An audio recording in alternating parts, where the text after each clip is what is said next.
الحمد لله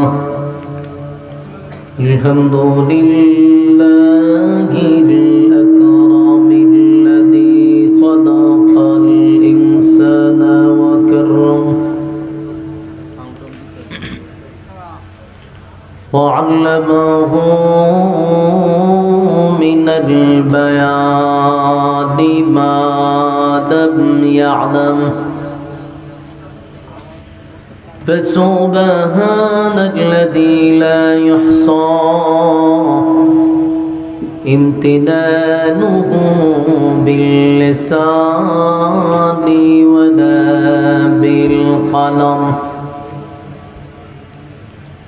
ونشهد أن لا إله إلا الله وحده لا شريك له واشهد أن سيدنا وسندنا وحبيبنا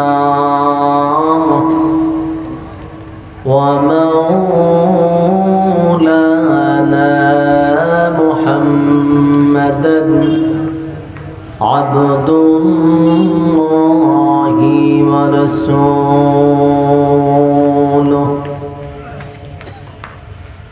أرسله بالحق بشيرا ونذيرا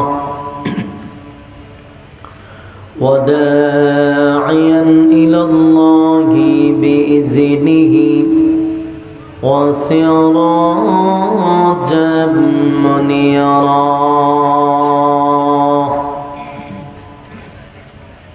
أما بعد فأعوذ بالله من الشيطان الرجيم সাউন্ডটা সুন্দর করেন ভাই, দুইটা বক্স লাগাইছেন আপনি, মাটি তো কাপার কথা। সাউন্ডটা সুন্দর করেন সেই যাতে না দেয়। বিসমিল্লাহির রহমানির রহিম। রিভার্ব দেন, বুঝেন না কিছু? والسماء ذات البروج واليوم الموعود وشاهد ومشهود قتل أصحاب الأخدود صدق الله العظيم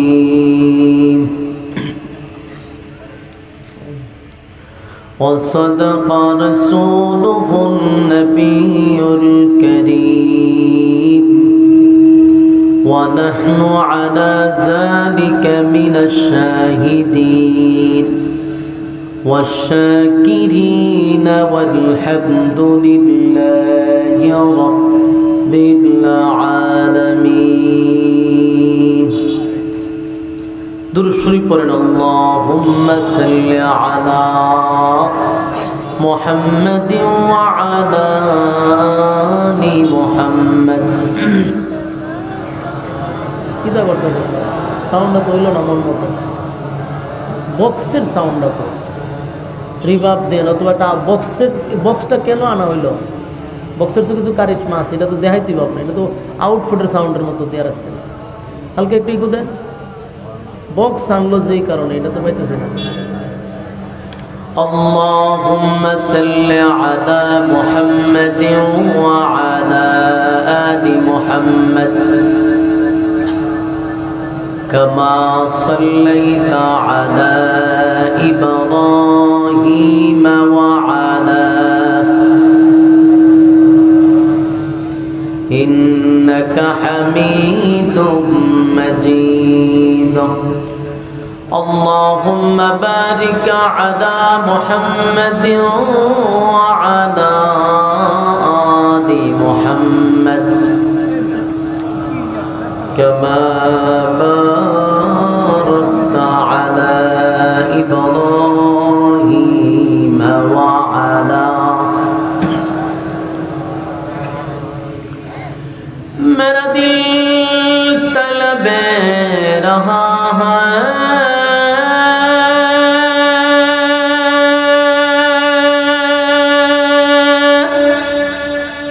मेरे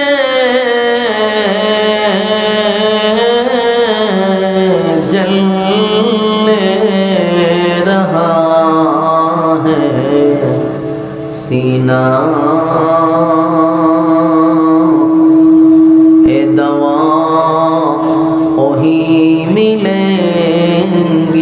मुझे ले चलो मदीना बनावल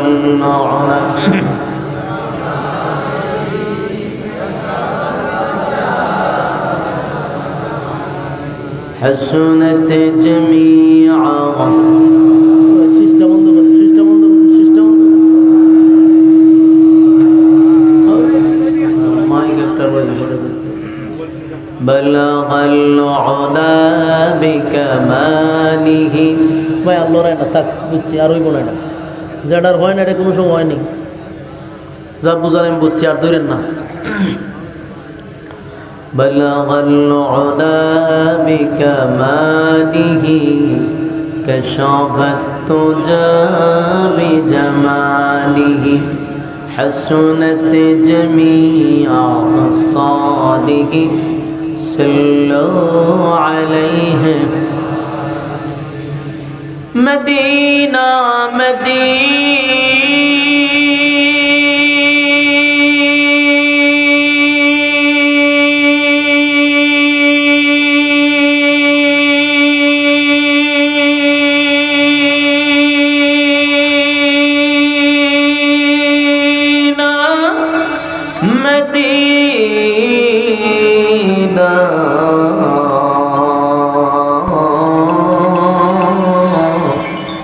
मदीना मदीना मुमिनों की गुनगुना है दीदारे मदीना आशिकों की तमन्ना है बलगल उला بكماله كشف التجى بجماله حسنت جميع خصاله صلوا ذکر باطل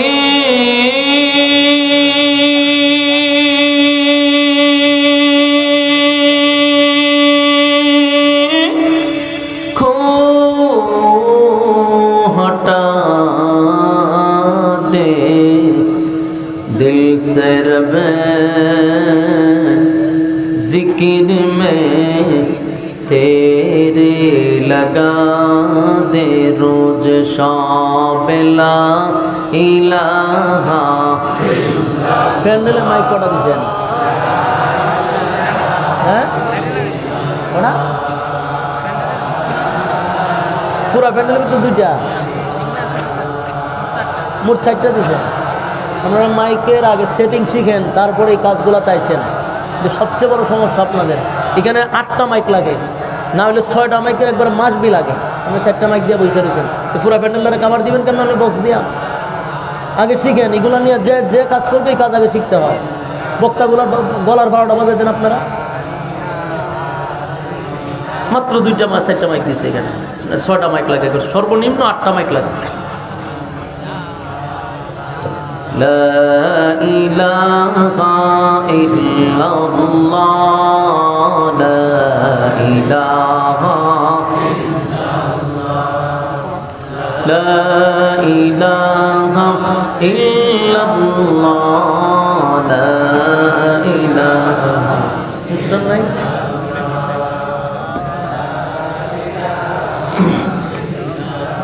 লা ইলাহা ইল্লাল্লাহ মুহাম্মাদুর রাসূলুল্লাহ সাল্লাল্লাহু আলাইহি ওয়াসাল্লাম। আলহামদুলিল্লাহ, ভোলা জেলার অন্তর্গত ফেশকার হাট বহুমুখী কারিমিয়া কেরাতুল কোরআন হাফিজিয়া মাদ্রাসা ও যুব সমাজ এলাকাবাসীর উদ্যোগে আয়োজিত বার্ষিক 3 দিন ব্যাপী তাফসীরুল কোরআন মাহফিলের আজকের শেষ দিনের সম্মানিত সভাপতি হযরত মাওলানা মহিউদ্দিন হেলাল অ্যাডভোকেট জজকোট ঢাকা। আজকের মাহফিলের আলোচনা আরও যারা করেছেন ওলামায়ে কেরাম হযরত মাওলানা হাফেজ আবু জাফর সাহেব দামাত বরকতুহুম সহ দিগার হযরত ওলামায়ে কেরাম। এটা কি কুদিছে আমার জীবনে তিরমিকু দেখছি না আমি। আপনারা বক্তা আনার আগে বক্তার যেই জিনিস দিয়ে কথা বলবে যন্ত্রগুলো আগে ঠিক করে রাখেন। যেসে একটা মাইক আপনারা ধরায় দিয়েন না ভাই, সিল্লাই তুইব তো আমার এরপরে গোবর ভাড়ায় ফোড়াইলাম। কি যে কষ্ট হয় এই সমস্ত আওয়াজের কারণে, আমাদের গলার যে কি ক্ষতি হয় এটা বোঝানোর মতো না। খুব ভাইবা চিন্তা দাওয়াত দেওয়ার সময় যেরকম হবিগঞ্জ থেকে বক্তা আনছেন এমন মাইকটাও আপনারা 10 গ্রাম তুবাই আনবেন। আইন না সেরে পরে কোনো আমার ওটার সঙ্গে কেরাত কইয়েন, ইডা কইয়েন, হিডা কইয়েন, এই যে একটা টান দিলে জায়গা 3 দিন ওয়াজ করতে তোমরা ঘুমাইতে আমার লাগবে। বেচারা এই কুটা তুলতে পারতেছে না, বেচারা রিভাব তুলতে পারতেছে না, তো কেন বক্স আনা হইল? কেন তার এত কষ্ট দিলেন আপনারা? আর খালি মাইকম্যানের দোষ না, তো কমিটির দোষ আছে। 4টা মাইক লাগাইছে, হয়তো বা কমিটি লাগাইলে দিছে না। এখানে 8টা মাইকের জায়গা নিম্নে 6টা মাইক লাগে, সেটিং তো আমরা বুঝি। মানে এখানে তো 4টা মাইক আপনি দেন, তো 4টা মাইকে প্যান্ডেল কাভার দিব কেমনে? আর বক্স দেওয়া কি সব প্যান্ডেল কাভার দেওয়া সম্ভব নেই। বক্সের অপারেটর এগুলো চালানোর আলাদা দক্ষ জানা লাগে। গাড়ি আপনার ভালো, কিন্তু আপনার চালক ভালো না, তাহলে গাড়ির বালা দিয়ে লাভ আছে। মাইক হয়তো বা ভালো, মাইক কিন্তু খারাপ না, আওয়াজে যতটিও ভালো, কিন্তু অপারেটর তো ভালোই থইব। বুঝি না বেচারা, আমি অন কেমনে কি তা করব। যতটুকু পারা যায় আলোচনা করার চেষ্টা করবো ইনশাআল্লাহ। বাকি আপনারা মনোযোগ সহকারে কথাগুলি শ্রবণ করবেন। মন মতো না হইলে চিল্লানো যায় না, এটা আমি বুঝাইতে পারতাম না আপনারা। আচ্ছা যাই হোক, কথা না বলি ভাই, বেচারা চেষ্টা করতেছে, কি করবেন আপনারা? যে সময় দরকারি সময় আনছেন না, সামনে রাখেন না। আমি তো লড়াই সরাই কথা বলতে পারছি, একটু সামনে দেন। সামনে আনলে কি সব ঠিক হয়ে যাব? আচ্ছা দেখ, চলবো। আচ্ছা ঠিক আছে, ঠিক আছে। নাই তাই সম্মানিত সুদীপ, অত্যন্ত গুরুত্বপূর্ণ মজলিস, ফজিলতপূর্ণ মজলিস, বরকতপূর্ণ মজলিস। যতক্ষণ আপনারা প্যান্ডেলটার ভিতরে দ্বীনি কথা শোনার উদ্দেশ্যে বসা থাকবেন, আল্লাহর রাসূল বলেন নাযালাত আলাইহিমুস সাকিনা, উপর থেকে রহমত নাজিল হইতে থাকবে। প্যান্ডেলের ভিতরে যতক্ষণ থাকবেন নিরাপদ, গুনাহ থেকে নিরাপদ। গুনাহ না হওয়াটাই সম্ভব, প্যান্ডেলের বাহিরে গেলে গুনাহ হওয়াটা সম্ভব। তাই আমরা গুনাহ এক মুক্ত পরিবেশে বসা, আলহামদুলিল্লাহ। যে রব্বে কারীম আমাদেরকে আসার বসার সুস্থ অবস্থায় এখানে বসার সুযোগ করে দিয়েছেন, সেই রবের দরবারে শুকরিয়া আদায় করছি আলহামদুলিল্লাহ। লক্ষ কোটি দুরুদ এবং সালাম আল্লাহর সৃষ্টির প্রধান আকর্ষণ জনাবে মুহাম্মদুর রাসূলুল্লাহ সাল্লাল্লাহু আলাইহি ওয়াসাল্লামের উপর। সম্মানিত সুদী, আপনারা আসতে পেরে বসতে পেরে খুশি না বেজার? রাস্তাঘাটে দোকান পাটে যারা আছেন মেহেরবানি করে আপনারা প্যান্ডেলে চলে আসুন, কারণ এখানে যুব সমাজ ও এলাকাবাসীর উদ্যোগে রাত দিন অক্লান্ত পরিশ্রম করে দিনকে রাত করে এই আয়োজন তারা করছে। উদ্দেশ্য এলাকাবাসীকে দিনের কিছু কথা শোনানো, এটাই তাদের উদ্দেশ্য। এখন যাদের জন্য ওয়াজ মাহফিলের আয়োজন, তারা যদি দোকানপাটে বসে আড্ডা মারে, তাহলে এত কষ্ট সবগুলা বিফলে যাবে। আপনাদের উদ্দেশ্যেই আয়োজন, তাই আপনারা রাস্তাঘাটে সময় নষ্ট না করে প্যান্ডেলের ভিতরে চলে আসুন। বছরে একবার এই মাহফিলটা হয়তো বা হয়, ঠিক না? বছরে একবার এই মাহফিল হয়, এরপরেও যদি আপনারা এখানে বসতে না পারেন, তা আমি মনে করব আপনার কপাল পোড়া। কারণ গোটা এক বছর আপনি একটা দিনই কাজে বসতে পারেন না। এক বছরের ভিতর আপনি একটা মাহফিলে বসে আধা ঘন্টা দিনের কথা শোনার মতো আপনার সময় নাই। আপনার মতো কপাল পোড়া এলাকাতে কেউ নাই।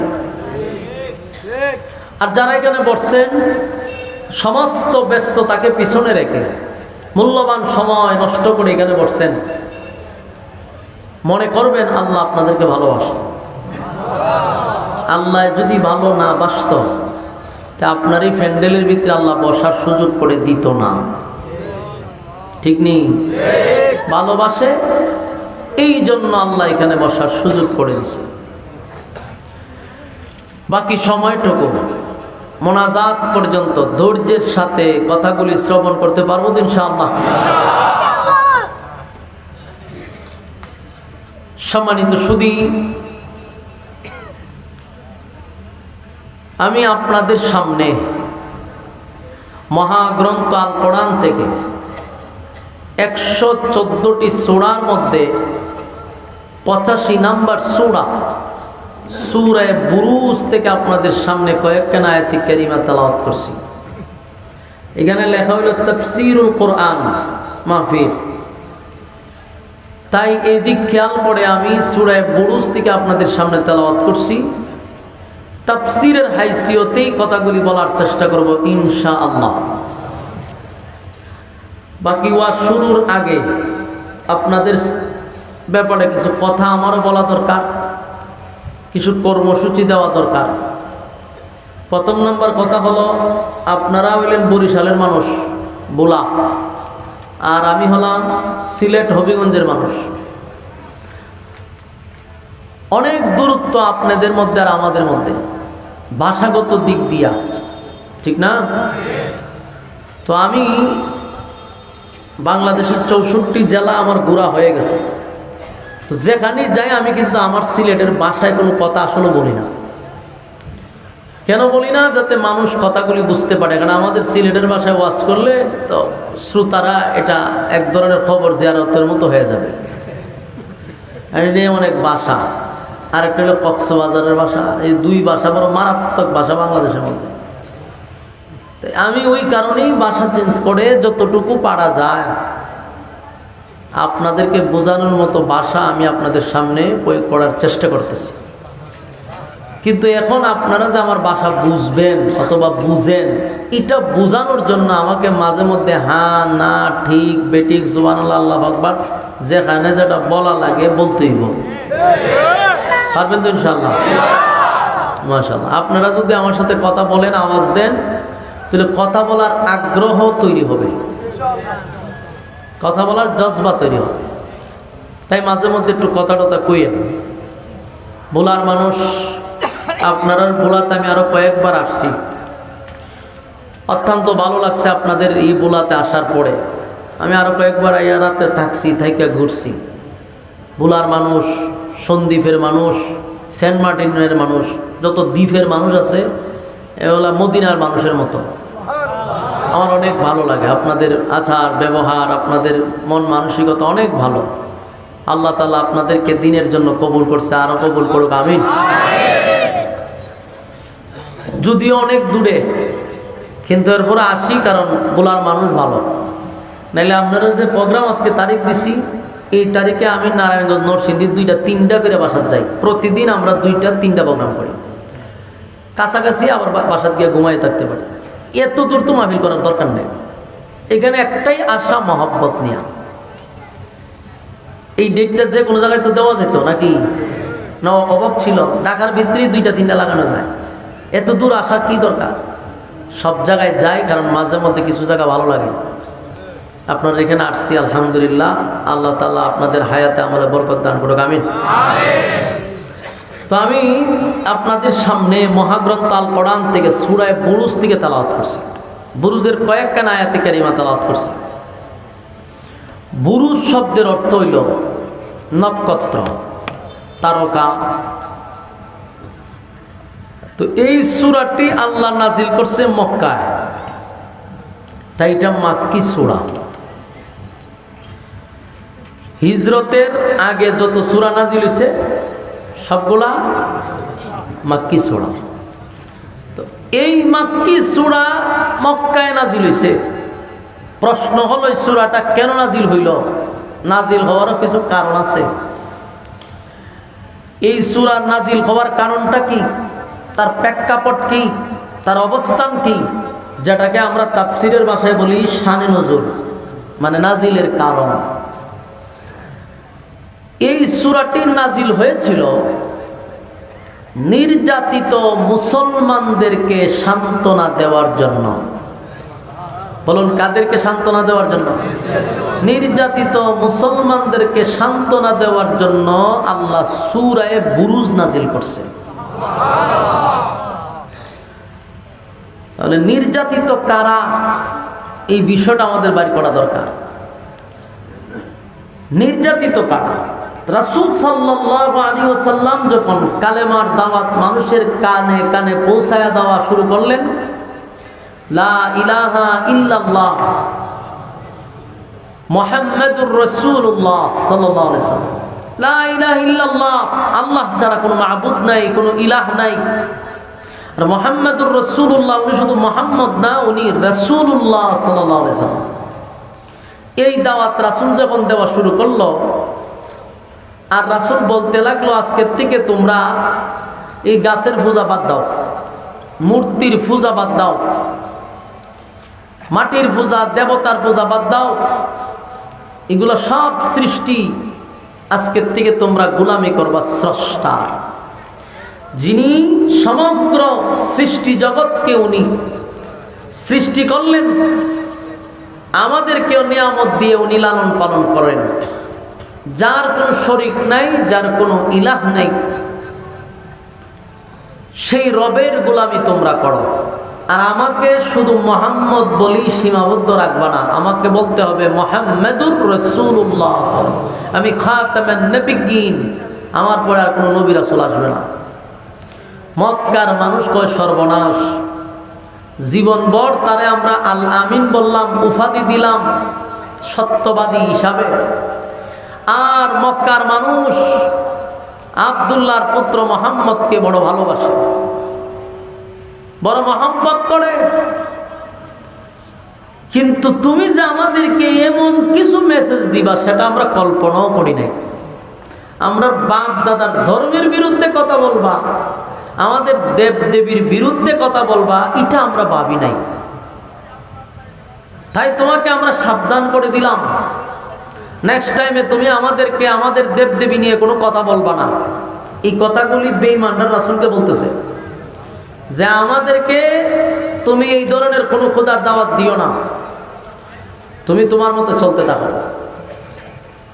আল্লাহর রাসূল বলেন, আমি তো আমার মতো চলার লাগি আল্লাহ আমার পাঠাইছে না, সবাইকে আমার মতো চলানোর জন্য পাঠাইছে। সুতরাং আমি একলা চলতে তৈরি। রাসূল সাল্লাল্লাহু আলাইহি সাল্লাম দাওয়াত দিতেই শুরু করলেন, দাওয়াত বন্ধ করেন না। মক্কার মানুষ খুব ক্ষেপে গেছে, খুব রাগান্বিত হয়েছে। আমরা বলছি তাকে যেন দেব দেবীর বিরুদ্ধে কথা না বলে, তারপরও সে ভিন্ন খোদার দাওয়াত দিচ্ছে। বিচার হয়ে গেছে আবু তালেবের কাছে। আবু তালেব হলেন তখনকার একজন বিচারক, সুপার পাওয়ার, রাসূলের আপন চাচা। গিয়ে বিচার দিছে, আপনার বাতিজাকে আমরা মহব্বত করি, আপনার বাতিজা মক্কার মধ্যে সবচেয়ে সম্মানী ব্যক্তি, আমরা তারা আল আমিন বলি, তার কথা সবাই শুনে সবাই মানে। কিন্তু আপনার বাতিজা যে এখন আমরা ধর্ম নিয়ে খেলা শুরু করছে, আমরা দেব দেবীর বিরুদ্ধে কথা বলা শুরু করছে, এটা আমরা বরদাস্ত করব না, আপনার বাতিজাকে আপনি সামলান। এই পরিপ্রেক্ষিতে তারা রাসূলের কাছে আবু তালেবের কাছে বিচার দেওয়ার পরে আবু তালেব রাসূলকে বুঝালেন। রাসূল বলেন, আমি যে মিশন নিয়ে আসছি সেটা আমি চালিয়ে যাব। তখন তারা বিচার পাইল না, তারা রাসূলের কাছে গেছে। 4-5 জন মিল্লা গেছে, ইহুদি খ্রিস্টান মূর্তি পূজারী। ইয়া হয় মুহাম্মদ, তুমি আমাদের বাতিজা, আমরা চাচ্ছি না তোমার সাথে কোনো দ্বন্দ্বতে যাই, আমরা চাচ্ছি না সমাজের মধ্যে ফাটল সৃষ্টি হোক। যুগ যুগ ধরে আমরা বাপদাদার ধর্ম মান্য আইছি, আর তুমি এখন আইসা আমাদেরকে একজন খোদার দাওয়াত দিতেছ, যেখানে আমাদের খোদা 360 জন অলরেডি আছে। কতজন? 360 জন আছে। এখানে আমরা একজনে মানুষ কেন? আমরা তো খোদা বেশি, আমরা খোদার ঠেলাও বেশি। তুমি দ্বন্দ্ব সৃষ্টি করো না। এর মধ্যে ইহুদি একজন ডাক দিয়া বলে, মুহাম্মদ, আমি তোমাকে একটা প্রশ্ন করতে চাই।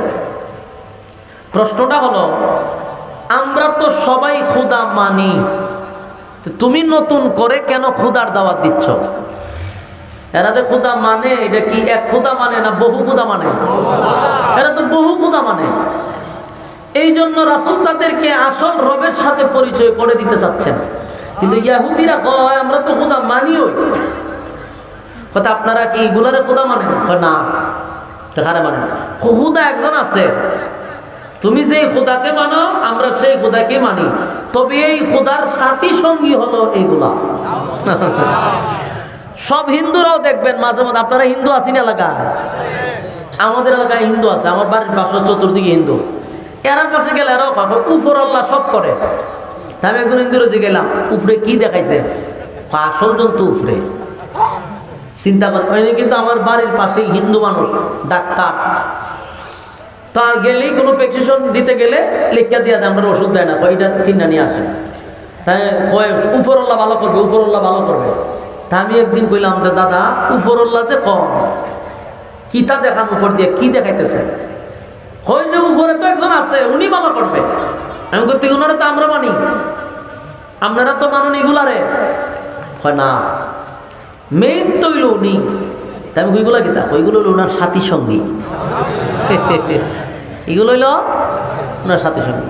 তখন তার কইতারি না যে আপনি যদি পিছনে বাস ঢুকায় রাখছে, পিছন দিয়ে বাস ঢুকানা, সাথী সঙ্গী পিছন দিয়ে বাস ঢুকানি, এগুলো হইল আর সাথী সঙ্গী। তা আল্লাহর রাসূল এটাই বুঝাইতে চাচ্ছেন যে আপনারা খোদা মানেন, কিন্তু একজন তো মানেন না, সাথী সঙ্গী লইয়া তো অনেক খোদা। তখন ইহুদিরা প্রশ্ন করল যে, তোমার খোদা আর আমাদের খোদা যদি ভিন্ন খোদা হয়, তাহলে তোমার খোদার পরিচয় দাও। কাকে কে প্রশ্ন করতেছে? ইহুদিরা রাসূলকে প্রশ্ন করে, তোমার খোদা আর আমাদের খোদা যদি ভিন্ন খোদা হয়, তাহলে তোমার খোদার পরিচয়টা আমাদের কাছে দাও। আল্লাহ আগেই বলছেন রাসূলকে যে, কেউ যদি আপনাকে প্রশ্ন করে আপনি নিজের থেকে উত্তর দিবেন না, উত্তর দিব স্বয়ং আমি আল্লাহ। রাসূল চুপ ছিলেন। তাদের এই প্রশ্নের জবাবে আল্লাহ উত্তর দিবে, কিন্তু তারা প্রশ্ন করেই যাচ্ছে। প্রশ্ন কি? আপনার খোদা যদি ভিন্ন খোদা হয়, আপনার খোদার পরিচয় দেন। আপনার খোদা কতজন? সাথী সঙ্গী কয়জন? আপনার খোদায় বিয়ে শাদী করছেনি? আপনার খোদার বউ আসেনি, বাচ্চা কাচ্চা আসেনি? তা আপনার খোদা খায়নি, ঘুমায়নি? এই হলো এদের বিয়াদবিমূলক প্রশ্ন।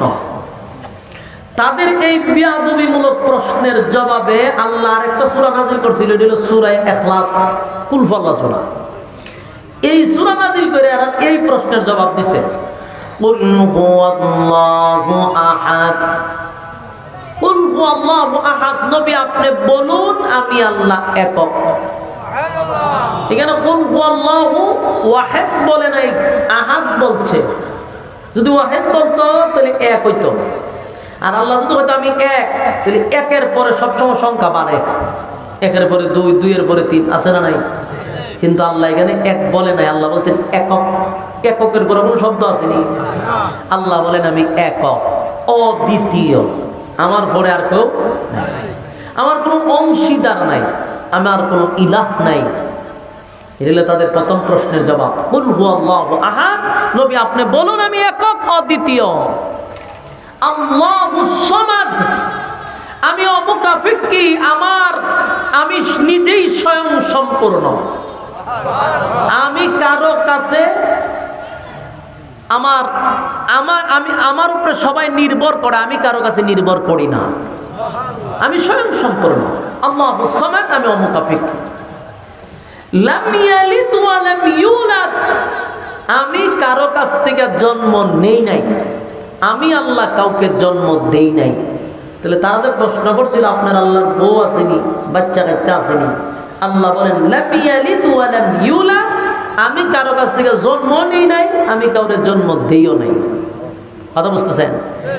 এরপর আল্লাহ বলেন ওয়ালাম ইয়াকুল লাহু কুফুয়ান আহাদ, আমার সমতুল্য আর কেউ নাই। বলুন তাদের বেয়াদবিমূলক প্রশ্নের জবাব পাইছেননি? আল্লাহ এই সূরায়ে কুল আল্লাহ সূরা নাযিল করে উত্তর দিয়ে দিয়েছে। এখন এরা তো চিন্তা করছে যে মুহাম্মদ এগুলা কি কয়, তারা আল্লাহ কি কয়? একজন বলে, সাথী সঙ্গীও নাই, কেউ নাই, একা। যতই তাদেরকে উত্তর দেওয়া হোক, কিন্তু এরা তো সব কিছু ঠিকঠাক করে কয় বিচার মানি তালগাছ আমার, ঠিক না? বিচার মানি তালগাছ আমার, চলে গেছে। রাসূল তার খোদার পরিচয়ও দিয়ে দিয়েছে।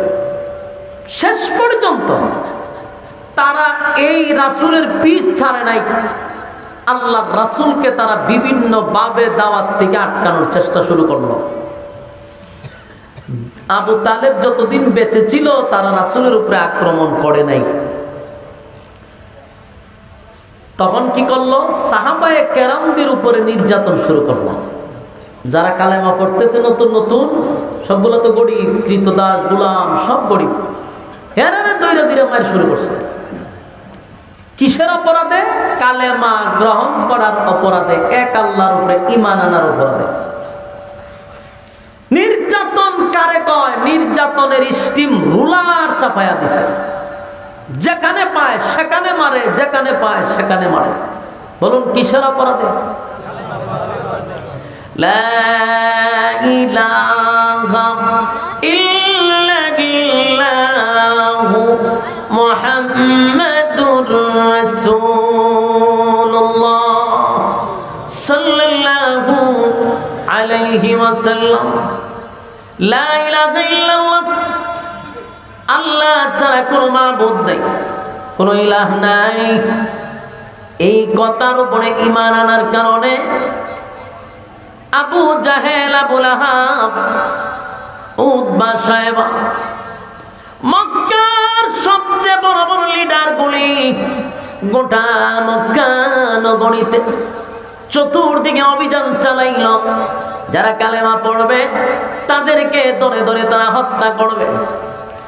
নির্মম ভাবে তারা কারণে অকারণে মারধর শুরু করলো। জাহিলিয়াতের যুগ, বর্বরের যুগ, নির্যাতন। তো নির্যাতনের একটা সিস্টেম থাকা দরকার, কিন্তু নির্যাতনের কোনো সিস্টেম নেই। নির্যাতনের স্টিমুলার চাপায়া দিছে। কেমন নির্যাতন? কিতাবে লেখছে এক সাহাবীর পা এক ঘোড়ার সঙ্গে বাইধা দিছে, আরেক পা আরেক ঘোড়ার সঙ্গে বাঁধছে। দুই ঘোড়া দুই দিকে ছেড়ে দিছে, মাঝখান দিয়ে দুই রান দুই দিকে নিয়ে গেছে। এইভাবে যখন সাহাবায়ে কেরামদের উপরে নির্যাতন শুরু করলো, আবার এগুলা নির্যাতন করে তারা হাসি উল্লাস করত, আনন্দ পাইত। কোন কোন সাহাবায়ে কেরামদেরকে এমন ভাবে নির্যাতন শুরু করলো, গলার মধ্যে রশি লাগাইয়া মরুভূমি দিয়া টেনে টেনে টেনে টেনে নিয়ে যাইত, পিছন দিক দিয়া চাবুক দিয়া বাড়ি মারত, গলার মধ্যে রশি লাগাইয়া টানত। এগুলা দেখা দেখা তারা আনন্দ ফুর্তি করত। নির্যাতন কারে কয় গো? কোন কোন সাহাবীদেরকে জ্বলন্ত কয়লার মধ্যে শোয়া দিত। নির্মমভাবে নির্যাতন, সাহাবায়ে কেরামদের উপরে নির্যাতন, আবু জাহেলের নেতৃত্বে নির্যাতন, আবু লাহাবের নেতৃত্বে নির্যাতন। শুধু সাহাবায়ে কেরাম মার খাইছে এমনটা নয়।